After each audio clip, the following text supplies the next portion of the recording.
Bon, peut-être que vous ne le savez pas, mais il y a une banque française qui a failli me tuer financièrement. Et 2 fois en plus. Quand je dis failli me tuer, c'est réellement mettre un coup d'arrêt à mes investissements immobiliers. Et notamment, la première fois, je vais vous raconter ça en détail, si malheureusement ça s'était passé comme ça devait se passer à cause de cette banque, j'aurais arrêté les investissements immobiliers sûrement pendant plusieurs années. Et il est probable que je ne sois même pas là devant vous aujourd'hui pour vous expliquer ce que j'ai fait en immobilier. Donc c'est vraiment quelque chose de grave et ça peut vous arriver. Donc ce qu'on va voir dans cette vidéo, c'est ce qui m'est arrivé. Ça pourrait peut-être vous arriver. Donc je vais vous expliquer comment vous sortir de ce genre de bourbier. Je vais aussi vous montrer un des biens immobiliers concernés. Donc on va aller dans DVF. DVF, j'en parle souvent. C'est une base de données qui a été mise en place par le gouvernement où on peut voir les prix de l'immobilier. Donc je vais vous montrer le bien dont je vous parle, le premier bien, et vous allez comprendre pourquoi il ne fallait pas que je loupe ce bien immobilier.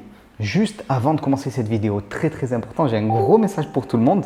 Ce samedi 1er mai, on ne va pas faire la fête du travail, on va faire la fête au travail, c'est différent.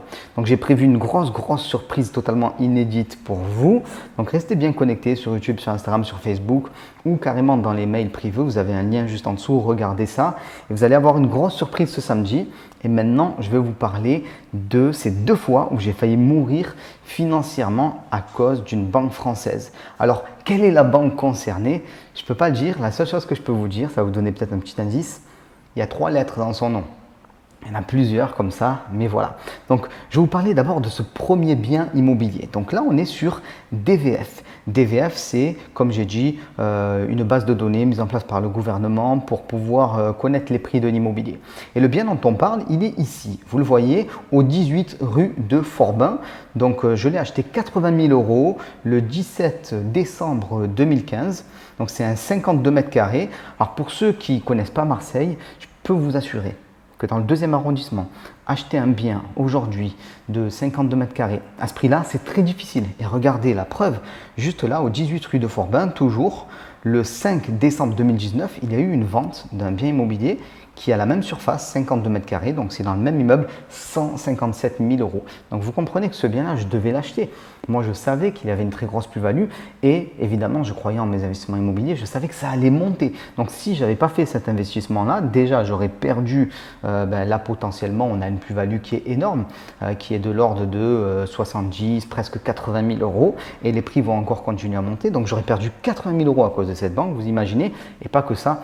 Puisque ce bien, je l'exploite en location de courte durée depuis maintenant plus de 5 ans et grosso modo, il rapporte autour de 2000, 2002 par mois. Donc vous imaginez, moi je paye ça 80 000. Après, il y a eu des travaux, tout ça. Au total, ça m'a coûté autour de 100 et quelques mille €. Il y avait très peu de travaux. C'était à l'époque, je faisais des travaux moi-même. C'est ce qu'il ne faut pas faire d'ailleurs, j'en reparlerai.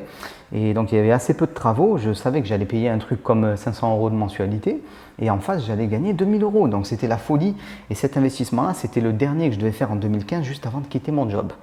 Donc comprenez bien qu'il était particulièrement important pour moi et j'ai failli le louper. Alors pourquoi j'ai failli le louper? Je vais vous expliquer. C'est très simple et ça peut vous arriver. La banque a fait une connerie. Et bon, la personne concernée, mais toute la banque concernée aussi, puisque moi j'avais présenté cet investissement. Il était super, voilà, vous voyez, le prix il est cool, on peut l'exploiter en courte durée, j'avais déjà des investissements, je gagnais de l'argent et on m'avait dit Romain, tout va bien se passer, pas de problème, ton financement, on te le donne, on te paye ton bien, on te paye les travaux, par contre tu vas payer les frais de notaire. Ok, moi j'étais grand seigneur, surtout qu'à cette époque-là, je n'étais pas aussi dur entre guillemets que maintenant en matière d'investissement immobilier. Et je me suis dit, ok, je vais payer les frais de notaire, pas de problème. Donc quand la banque m'a annoncé ça, et c'est mon erreur, et beaucoup de personnes ont fait cette erreur, donc faites attention si là vous êtes en phase d'achat, c'est que j'ai cru sur parole cette banque et je suis allé voir une seule banque. Voilà, une seule. Et du coup, j'étais ok, tout ça, c'est bon, j'ai mon financement, sauf que un matin, le téléphone sonne et on m'explique que non, on ne me prêtera pas plus de 34 000 €. 34 000 €, qu'est-ce que je vais faire avec 34 000 €? Au total, il y en a pour 100 000 €. Comment je vais pouvoir faire ça? Donc, je me suis retrouvé vraiment du jour au lendemain, à quelques jours de la signature définitive, très embêté.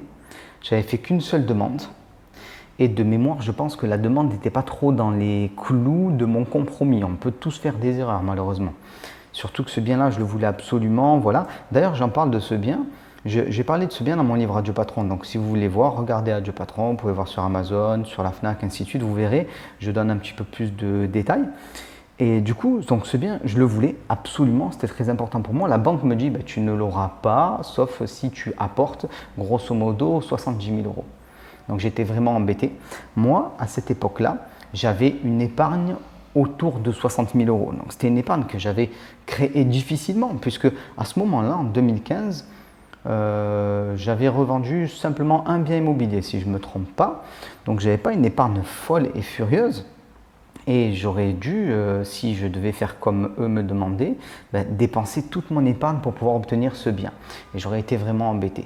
Et je peux vous dire que j'ai vraiment été embêté puisque je me suis retrouvé avec 0 € sur mon compte. Je vais vous expliquer comment j'ai eu ce bien finalement.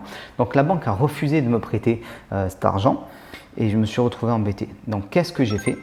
Je suis allé voir une autre banque et j'ai fait ce qu'il ne faut pas faire. J'ai un peu menti. Voilà. Je vous dis la vérité, c'est la seule fois où j'ai menti aux banques. Donc je vous explique ce que j'ai fait. C'est assez simple et j'ai perdu entre guillemets toutes mes économies puisque j'ai dû tout payer. Mais je vais vous expliquer aussi une autre technique, comment j'ai récupéré toutes mes économies juste là dans quelques minutes. Donc j'ai perdu toutes mes économies. Comment?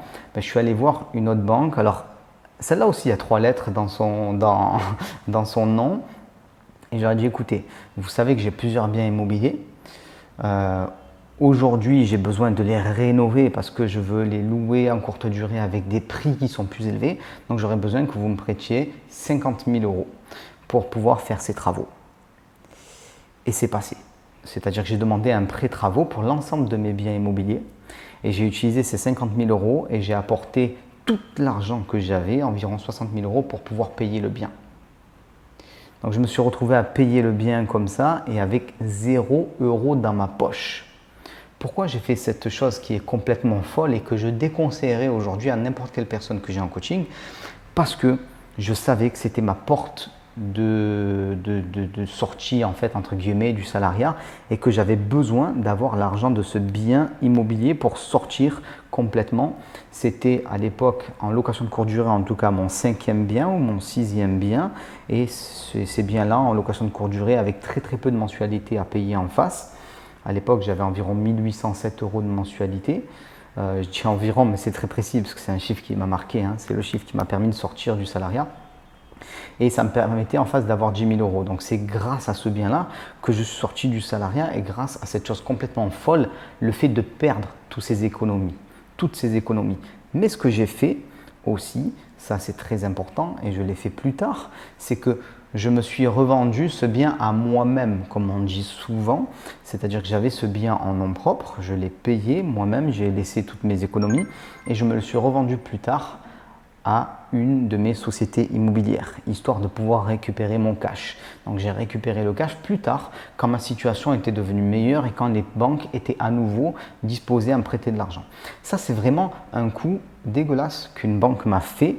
Et je me souviens, un courtier m'a dit, écoutez, en plusieurs années de carrière, je l'ai vu que très rarement, surtout que votre dossier il était plutôt pas mal et l'investissement il est excellent, vous l'avez vu, vous en avez eu la preuve, mais pour autant on ne m'a pas prêté cet argent. Donc ça c'est la première fois où cette banque, cette enseigne a failli me tuer. Donc ça c'était une agence à Marseille, dans le 2e arrondissement.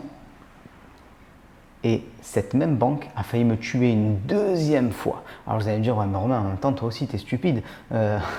Ils ont failli te tuer une première fois, tu leur redemandes de l'argent. Alors là, j'ai redemandé de l'argent. Cette fois, il s'agissait d'une plus grosse somme puisque je demandais 450 000 euros, mais c'était beaucoup plus tard. C'était beaucoup plus tard. C'était en 2019, quelque chose comme ça. C'était pour un plateau de 200 mètres carrés avec une grosse terrasse de 80 mètres carrés, des parkings, toujours dans le 2e arrondissement de Marseille, très bien placé. Et c'était excellent, voilà, c'était vraiment pas mal. Donc ce que j'ai fait, c'est que j'ai redemandé de l'argent à cette même enseigne, mais pas à la même succursale. Donc ce n'était plus dans le 2e arrondissement, cette fois c'était dans le 9e arrondissement. Et je m'étais renseigné sur le banquier, c'est-à-dire qu'on m'avait coopté, entre guillemets, on m'avait dit ce banquier, il est super et il va te financer. Je dis waouh, c'est magnifique. Et c'est vrai, ce mec était super, mais c'est à l'échelon un petit peu au-dessus que ça a malheureusement pas bien fonctionné. Je vais vous expliquer. Donc je suis allé voir ce gars. Et quand il a vu mes investissements, surtout à ce moment-là, j'en avais fait beaucoup d'autres. J'avais fait des achats-reventes, les comptes, ils étaient pleins à craquer, tout allait bien. Je veux dire, c'est impossible qu'on ne te finance pas dans cette situation. Le mec me dit, bah, écoutez, monsieur Caillé, vous avez fait vos preuves X fois, il n'y a pas de souci, votre investissement, même s'il s'agit de 450 000 euros, on va vous le financer, il n'y a pas de problème. Donc tout était carré, tout ça, tout va bien. Et j'ai refait peut-être la même erreur. Et depuis, je ne l'ai plus jamais refaite. C'est-à-dire que maintenant, quand je veux acheter un bien immobilier, très souvent, je vais voir plusieurs banques. Et par exemple, quand j'ai acheté mon bien immobilier sur le Vieux-Port, là, dernièrement, c'est un gros bien immobilier, puisque grosso modo, il vaut 1 million d'euros. Je suis allé voir cette banque. Voilà, je n'ai pas cherché à comprendre, je suis allé voir cette banque. Et 2 banques m'ont dit oui. Après, je n'avais plus que l'embarras du choix, comme on dit. Et j'ai privilégié une banque qui m'avait suivi déjà plusieurs fois, mais je suis allé voir directement cette banque. Là, je ne l'ai pas fait. Parce que j'avais une promesse, quoi, en béton armé. Le gars il m'avait dit non mais c'est sûr, il n'y a pas de problème. Et j'avais peut-être trop confiance en moi aussi, donc faites attention quand vous avez trop confiance en vous. Faites aussi attention quand vous manquez de confiance en vous, il en faut aussi. Et donc ce gars il m'avait dit tout va bien se passer. Sauf que quand le dossier il a été déposé, ben, ce qui s'est passé, c'est que ce qui devait se passer en l'occurrence, c'est-à-dire un financement total sans aucun apport. Donc quand je dis 400 000 euros, j'oublie les frais de notaire. Donc avec les frais de notaire, il y en a pour presque 450 000. Et il y a tous les travaux de rénovation, le fait de découper les 200 mètres carrés en plusieurs lots. Ce n'est pas que l'achat de 200 mètres carrés. Même si 200 mètres carrés est placé dans le 2e arrondissement de Marseille, à 2 000 euros du mètre, fini, c'est déjà pas mal, c'est déjà pas mal du tout. Donc, on se retrouve là avec un financement total. J'étais ravi, c'est ce que je veux, moi, acheter sans apport. Ben, finalement, ce n'est pas passé comme ça. À la dernière minute, alors que je rentrais des vacances au Mexique, on me dit, ben non, finalement, tu vas devoir mettre 50 000 euros de ta poche. Alors, ça ne m'aurait pas tué, ça ne m'aurait pas empêché de continuer mes investissements immobiliers pour celui-là. Mais ça m'aurait vraiment dégradé ma trésorerie et ça m'aurait gêné pour la suite. Et ces 50 000 euros, ils sont mieux dans ma poche que dans celle du banquier. Donc, je me suis retrouvé du jour au lendemain bloqué et je devais payer 50 000 euros si je voulais avoir cet investissement immobilier.